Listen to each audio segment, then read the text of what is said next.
UCH.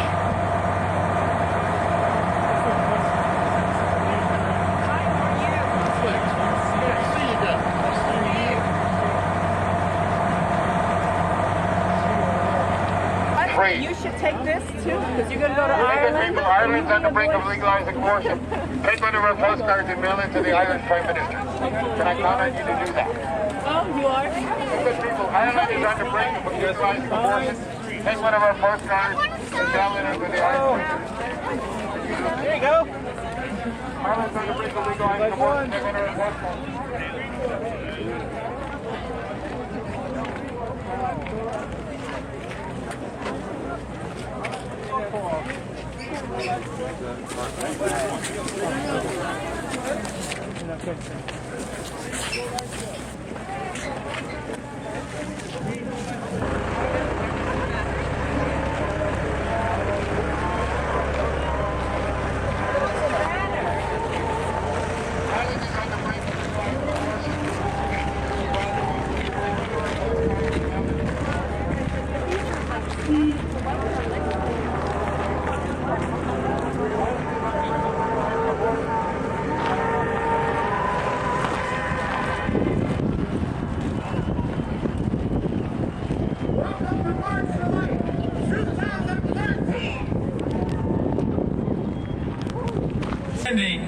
On the solid foundation that she built, will the next generation of pro-life leaders take the March for Life into a new era of hope and an era of victory.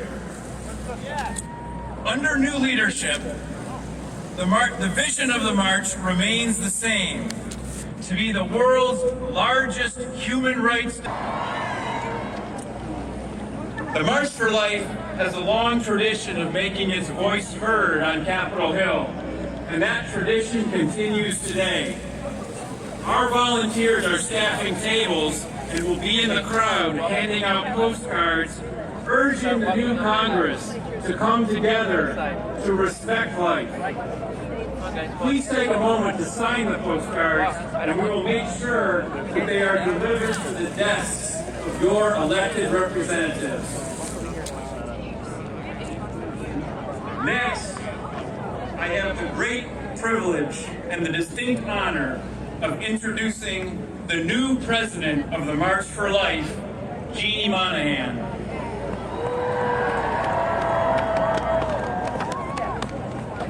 Jeannie has worked to build a culture of life throughout the course of her professional career, which has included roles in the field of public policy in both the government and in a think tank. If you ask Jeannie, she'll tell you that she is excited and humbled to now be president of the organization that brings together people of all ages, of all faiths, and of all walks of life for what has become the largest and most important civil rights protest in the world. Please join me in welcoming the new president of the March for Life, Jeannie Monahan.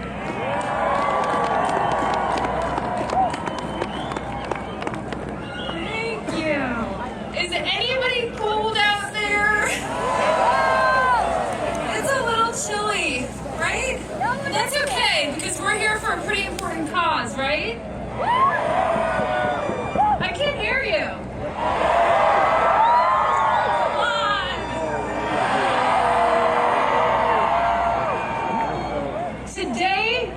A somber moment in our country's history where we remember that 55 million Americans have died as a result of legalized abortion in the last 4 decades. 55 million. This makes up about a sixth of our current population. Let the media know, let the president know, let your culture know how you feel about abortion.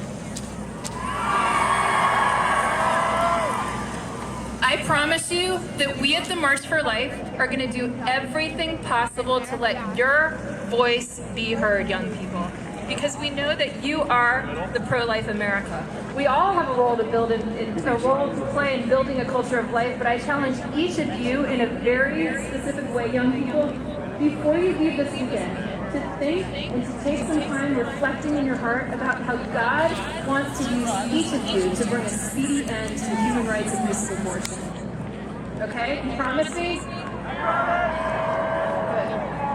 I'm also going to take a minute to challenge the adults, and then I'll finish up. We also need you to give in all sorts of different ways, but one of the ways that we need you to give is financially. We need the resources to continue fighting the human rights abuses today. So you can donate in a number of different ways. You can see any of our nicest Columbus volunteers, any of our volunteers at different tables. We've got Notre Dame students. You can visit, most importantly, our new and updated website going with that. Bringing together a bipartisan pro-life majority and getting the word.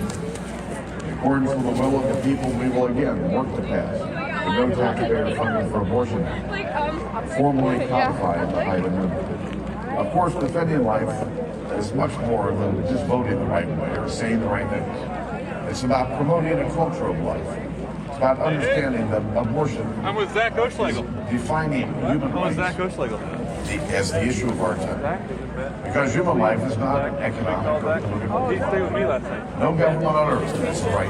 Yeah, so he's with another guy that was... With all at stake, it's becoming more and more important for us to share the truth with our young people, encourage them to lock arms, speak out for life, and help make abortion a relic of the past. Let that be one of our most fundamental goals this year. Anyway, no. For now, we thank all of you for what you do.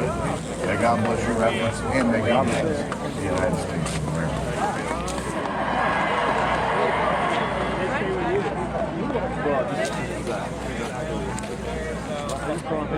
We thank Speaker Boehner for his leadership and for sharing his thoughts with us today.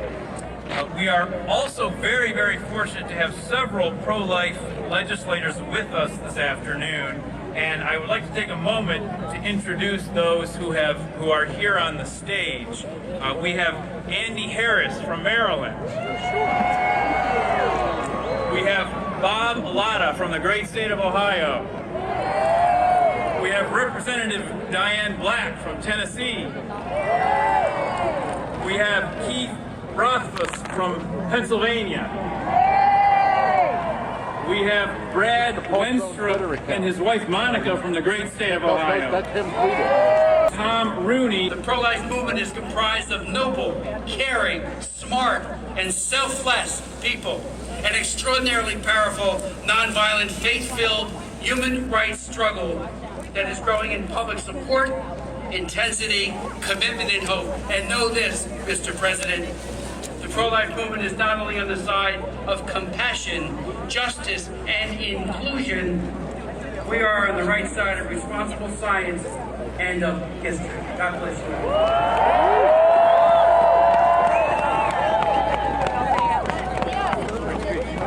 Thank you, Congressman Smith. You've been a faithful warrior through the years, and God bless him for standing up for the defenseless preborn children. We now have a message by video of the co-chair with Congressman Smith of the Pro-Life Caucus, Congressman Daniel Lipinski, and he's a courageous man. He's a Democrat from Illinois. Let's hear from him now on video. Pro-abortion activists have perpetrated many lies about abortion, particularly to women. Okay, lie number one. We have been told that abortion is merely a means of female liberation, justice, and empowerment. But pitting mothers against the unborn is not liberating. It's a horrible injustice that in the last 40 years has resulted in 55 million aborted babies whose mothers have gone on to live in many cases with severe physical, emotional, and mental and spiritual scars. Women who have had abortion are 30% more likely to face emotional and mental problems.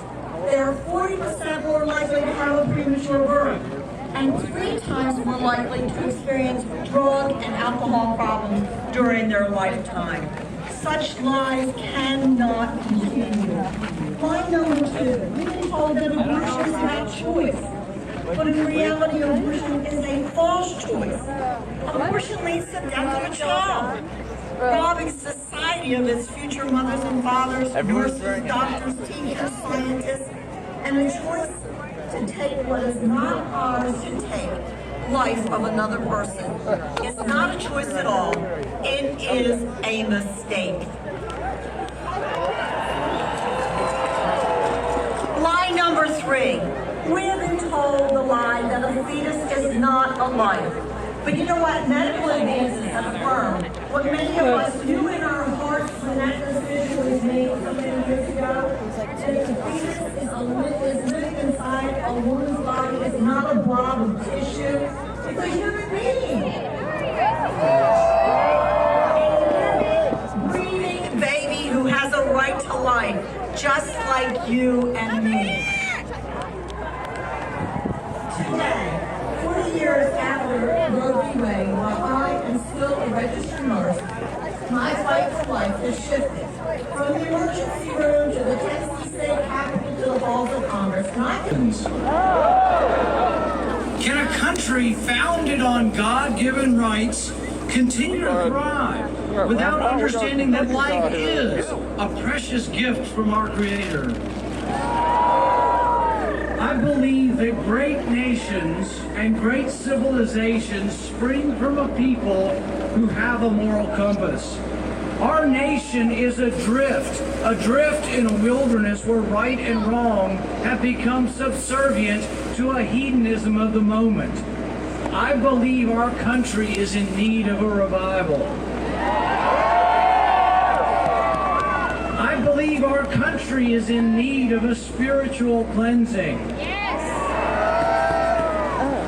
As a physician, I have looked into the eyes of 1 pound.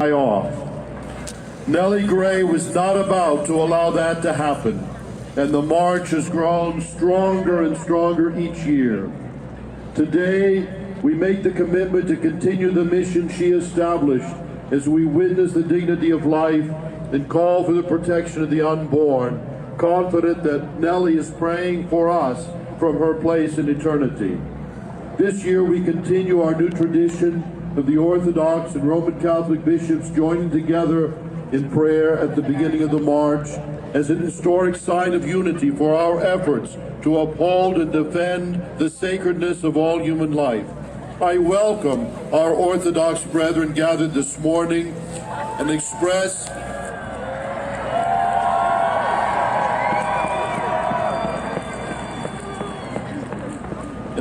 the gratitude of the U.S. Catholic bishops for your presence, in particular. .org. Share that website so you can, it's a search engine, you can find resources for help, because we are silent no more and we want you to join us and know the love of Christ. God bless you.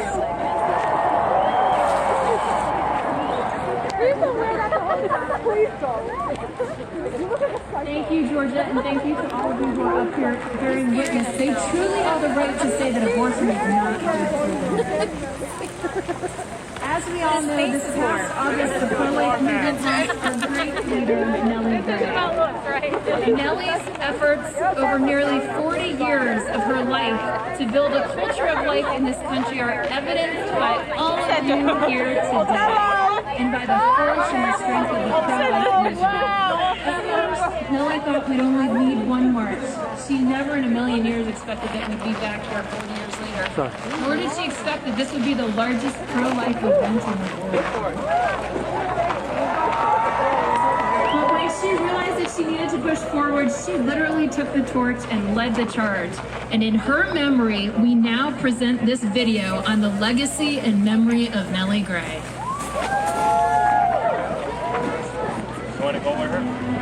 Our next guest did not want to be honored because, as she likes to say, we haven't won anything yet. We recognize her for continuing to organize and operate the largest civil rights event in the world.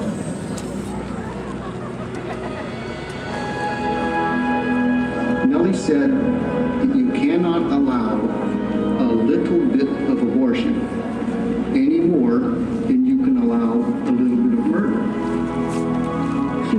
tireless advocate for the unborn child throughout her life. No compromise, no exceptions. She's one who never wavered, who's always loving, and showed great respect to every human being. Nellie was a woman of faith and conviction who was called by God, and she responded to that call with wholehearted fidelity. Nellie Gray was a warrior whose untiring efforts, even into her 80s, is a blazing testimony of what God can do to a life fully committed to Him. Nellie just was a truly principled woman in such of her principles, even if it meant great personal suffering in her life.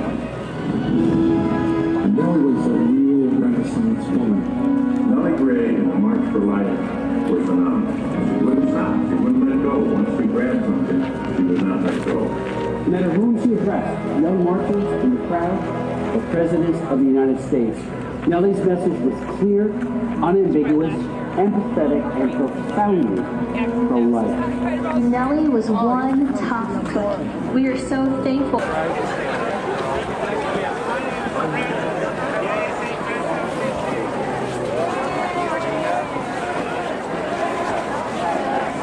No, you can wait too. Asshole.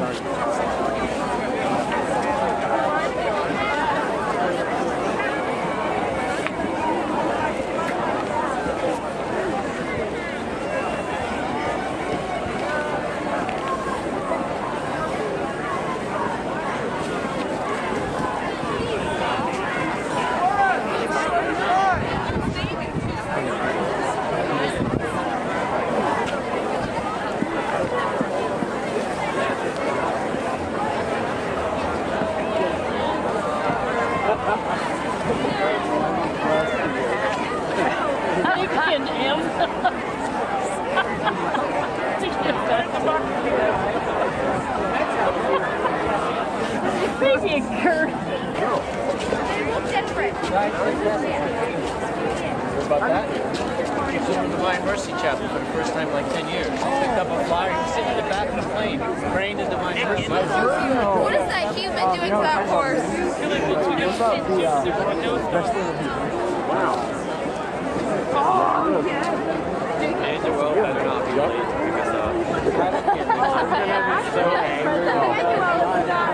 And this guy had experience with gliders too. Pilot seat. Yeah, wow. We like to say, God's your co-pilot. And he laid his head down on the rocks as a pillow. And he's so cute.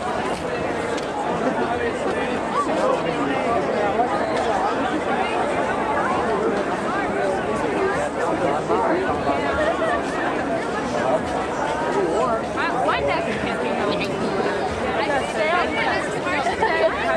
oh my God! So I have my sleep on it. That's the building with the sharp edges. That's the end of the Smithsonian campus. And we're gonna, what is that? What's the beyond this light, we're gonna start merging the past. Try to get some media cover on it. I read that.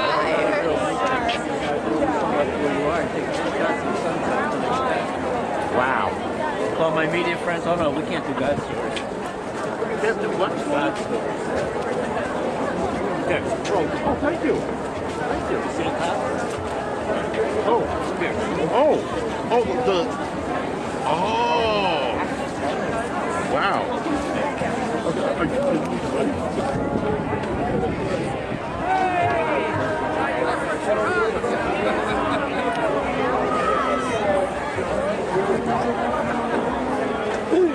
Buy the pack of beer on Friday.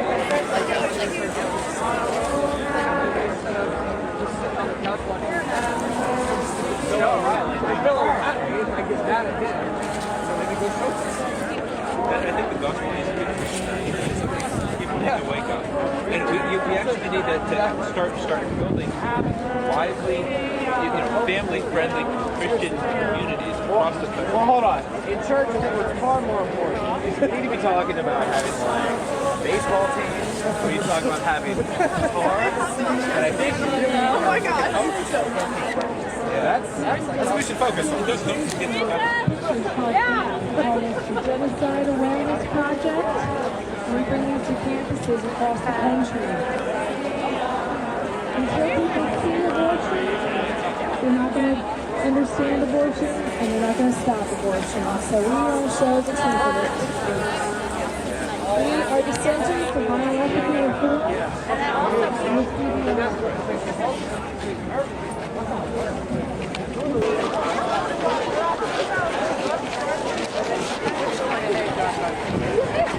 That's creepy, Molly.